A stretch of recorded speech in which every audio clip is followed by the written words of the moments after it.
Apuro ka na. So, ilang araw na ang pinatrabaho mo to? 2, Daddy Frankie. 2 araw, ilan sila? 2. Tapos pangatlo yung asawa ko. Sa pangatlong araw. So, paano yun? Kung 500, Naubos na nga yung 2,000 mo. naub- Nagpakain pa ako. Kinatay ko pa yung isang manok namin. kinatay mo.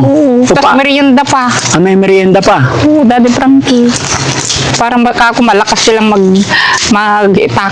Oo. Kaso hindi pa rin tapos. Hindi pa rin tapos. Naaburido nga ako sa asawa ko, tapusin nyo na yan. Kasi inaapuran na yun ni Daddy Frankie. Sabi, ay, mamaya na ako na naman pagagalitan. Sabi, Paano yung gagawin natin yan? Ubus na pala yung 2,000 na binigay ko sa'yo, tapos meron pang gagawin. Paano yan? oo nga, Daddy Frankie. Hindi na ugat kunti lang yung nananggal Ubus na yung 2,000 ko. Ha? Anong gagawin ko ngayon?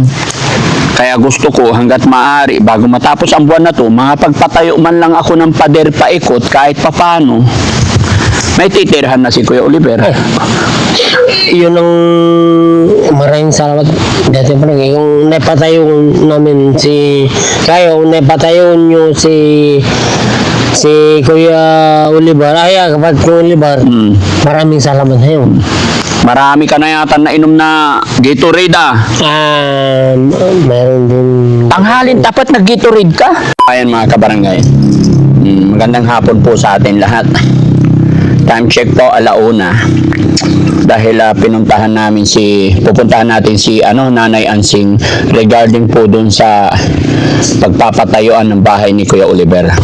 At kasama natin si Kuya Bandam tsaka si Aling Rochelle, mga kababayan. Galing kasi kami sa bahay kanina umaga, may mga dinaanan pa kami kaya ito. Ang init, pinapawisan ako. Pinatay ko na kasi yung sasakyan para hindi mainit. Sa palagay niyo mga kababayan, ano kaya ang nangyari dun sa kawayan na pinapatrabaho natin dito na nagbigay na tayo ng budget kay Nanay Ansing. Samahan niyo po kami. Tara, honey.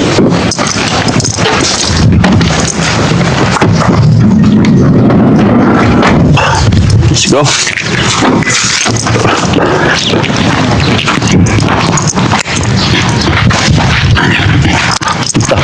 Ay, hindi pa tapos. Meron pa. Pero nabawasan naman na. No? Nanay Ansing! Hello! Kumusta ka? Magandang hapon. Hello po. Kumusta ka na? Mabuti naman po. Pumunta kami dito kasi gusto kong makita yung kawayan na pinapatira natin. Malapit na po matapos, Daddy Frankie. Ba't walang gumagawa ngayon? May pinuntahan kasi. Ha? May pinuntahan. Didikit ko to sa'yo, Nanay Ansing. Pero tatapusin namin yan. Tatapusin. Kailang araw na ba sila? Nakadalawa na, Daddy Frankie. 2. Ilan ba silang gumagawa? 3. Ay, 3. Galing 2, pinapasahudan ko. Tapos yung asawa ko tumulong na lang. Tumulong lang. Okay, salamat. Kailan Pero kaya hindi ito ko matatapos? natapos, Daddy Frankie, kasi matinig. Ha? Nakita ko naman, kasi sinubukan ko. Talagang mahirap. Marami Mahirap. siyang tinig. Madali Kaya lang yan. medyo natatagala. Yun mga kababayan. Kailan ba kayo nagsimula? Nung Daddy Frankie, Martes ata yun. Ito, honey. Kasi nung nakaraan kasi, nakakaya naman pagka iutos ko sa kanila, nag-aanap buhay sila. Kaya nag-iwan ako ng magkano yun? 2,000? Magkano iniwan ko? 2,000, Daddy Frankie. 2,000 para magawa na yan, papakyaw. Pero sana matapos natin, no? Para magawa na. Tsaka ito pag natuyo, sunugin agad, no? Sinusunog ko nga ngayon ngayon lang ako. Tuwing umaga or tuwing hapon, pero ingat din baka makasunog tayo. Oo, Daddy Frankie. Mga ilang araw na lang to, te. Nanay Ansing. Mga isa pa, Daddy Frankie. Ha? Mga isa pa. Ay, hindi pa rin yung ugat, no? Nasa Hindi, ang labas. plano ko kasi, Daddy Frankie, yung mga tinig-tinig na matatanggal, lalagay ko dyan sa kanya. Mismong ugat niya, tapos susunugin namin. Matagal maubos pag susunugin kasi basa. Kailangan uukayin talaga. Ganun. Oo. Lalong matagal. Ha? Pagkukain. Ay, hindi naman masusunog to. Pero di ba, Daddy Frankie, dito ka naman magpapagawa. Unti-untiin na lang namin natanggalin to. Hindi ate, hindi pwedeng dito. Pag dito Di dapat hindi ko na ginalaw to kung doon din magpapatayo. Ay, ganun talaga. Nilalapit mo lang sa bahay mo eh. Yun naman, ganun. Siyempre, Hindi, kailangan Nanay Ansing, dito talaga yung sentro para may space kayo, para malapit din kay Kuya JJ. oh, Daddy Frankie. Sino yung kinuha mong ano? Akala ko si Kuya JJ ang bayaran mo. May trabaho kasi siya, Daddy Frankie. Ah, may trabaho. Naglilibor siya. Magkano sweldo niya sa libor kasi? 500 din, pero... 500 din pala eh. Siyempre nauna siya dun. Daddy Frankie, nahiya naman siyang umalis dun. Kasi pag natanggal na talaga to, sisimulan na natin. Sige, Daddy Frankie, kung... Para ano kasi, syempre bago matapos ang buwan na to, dapat talaga mailipat ko si Kuya Oliver kasi ang binigay sa akin na time, itong buwan na ito dapat mawala na mga kababayan. April, di ba? Yan. Buwan ng April dapat maibalik sa pamilya lahat ng mga alaga ko. Kaya Daddy Frankie, gagawin namin yung namin, yung pasensya makakaya ka na. namin, saka yung best namin talaga para talaga. Pasensya ka na Nanay Ansing ha. Bakit? Hindi naman para sa akin, hindi rin alam kung hindi rin para sa'yo, kundi para sa kapatid natin si Kuya Oliver. Oh, Daddy Frankie. Paano ba ang sistema ang ginawa mo sa mga taong nagtatrabaho dito? Yung Daddy Frankie. Pinutol-putol lang eh. Oo. Eh kung magputol lang, ilang taon ba yung mga kinuha mo? Dapat kinuha mo yung marunong. Medyo bata-bata pa. Ganun talaga pag bata, mahina. Ay, ganon. Pag bata, mahina. Eh sa tingin mo, ikaw lang yata ang malakas eh. Tumutulong nga rin ako magtin. Tumutulong ka rin. Oo, Daddy Frank. Pero mahirap talaga, maano yung mga tinig. Di mo, Daddy Frank, ang dami niyang tinig. Hindi naman kasi basta-basta magputol lang. Kasi yung mata mo matatamaan din. Pag hindi mo tinanggal yung mga tinig. Kaya nga dapat hindi bata kinuha mo, yung mga professional, yung mga nagtatabas talaga. Kasi pag yung mga nagtatabas talaga nito, 2 araw lang, ay 1 araw lang, 2 tao, totally tapos yan, malinis na yan. Ito na lang ang problema. Daddy Frank. Yung Naano ugat. ko na rin yan kasi pinapaapuro ka na. So ilang araw na ang pinatrabaho mo to? 2, Daddy Frank. 2 araw, ilan sila? 2. Tapos pangatlo yung asawa ko. Sa pangatlong araw. So paano yun? Kung 500, Oo, naubos na nga yung 2,000 mo. naub- Nagpakain pa ako. Kinatay ko pa yung isang manok namin. kinatay mo. Oo, So, tapos merienda pa. may merienda pa. Oo, Daddy Frankie. Para ako malakas silang mag-itak. Oh, Kaso hindi pa rin tapos. hindi pa rin tapos. Naaburido nga ako sa asawa ko. Tapusin nyo na yan. Kasi inaapuran na yun ni Daddy Frankie. Sabi, ay, mamaya na ako na naman pagagalitan. Sabi, Paano yung gagawin natin yan?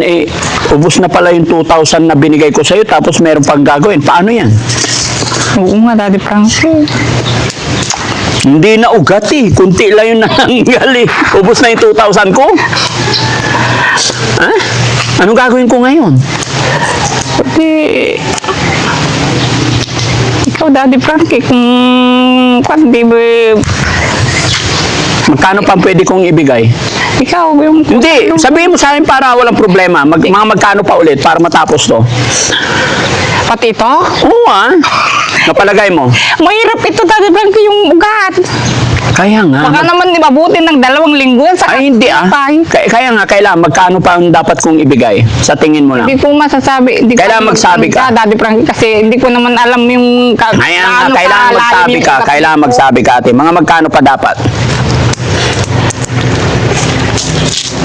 O pag nagbigay ka pa ulit ng 3,000, di ko lang alam Daddy Frankie. Pero ililista ko kung ilang araw para makita mo rin. Magbibigay pa ako ng 3,000. Ikaw, Daddy Frankie, kung gusto mo pang magbigay. Pero kung hindi na, kami na lang magputol. Hindi, Nanay Ansing. Kasi nagbigay ako ng 2,000, tapos 500 sa'yo hindi natapos. Tapos sabi mo, 3,000 pa ulit. Pag nagbigay ako ng 3,000 pa ulit, tapos na to. Pati ugat. Sabi mo sa akin nakaraan, nagbigay ako ng 2,500. Hindi ko rin kasi sigurado nun, di ba sabi ko, di ko ang sigurado. Kasi ang hirap din kasi, Daddy Frankie. Nasubukan ko rin. Yung mga tinig, mahirap tagpasin.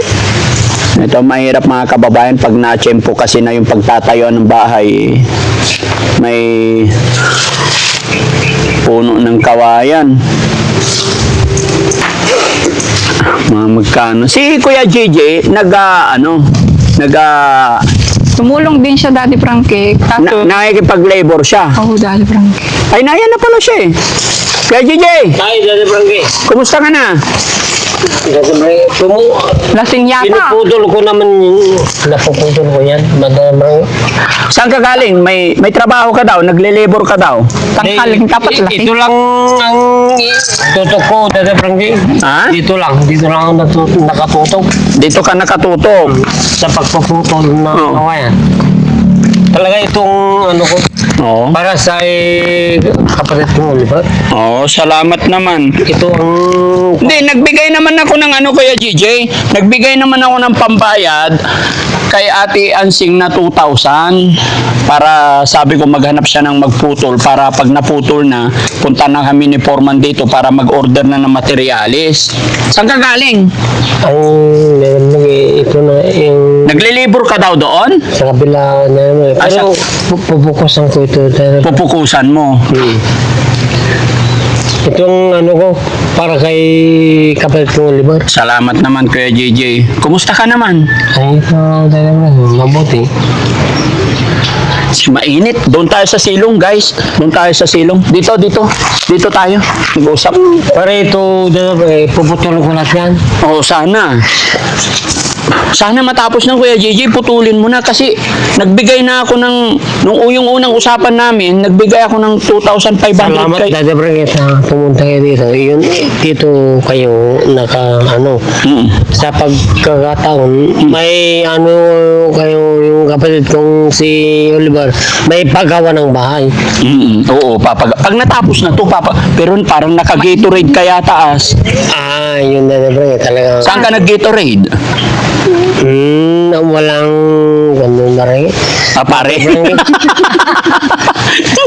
Dito po kayo. Ayos ka talaga, Kuya JJ.